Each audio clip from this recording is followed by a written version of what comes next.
ini 15 bayar. Saja. Dari rekaman video ini terlihat kedua pelaku memaksa supir taksi online untuk memberikan sejumlah uang kepada pelaku. Aksi kedua pelaku ini pun viral di media sosial.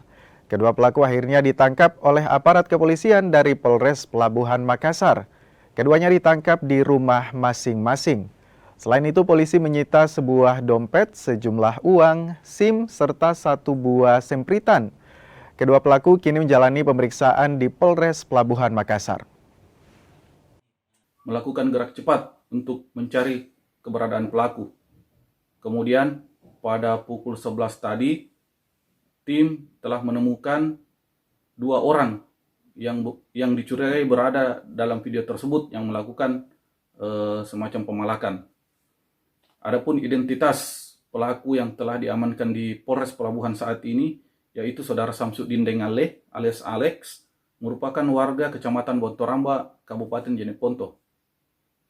Kemudian yang kedua, Saudara Rabiullah alias Abi, merupakan warga Jalan Teuku Umar, Kecamatan Tallo, Kota Makassar.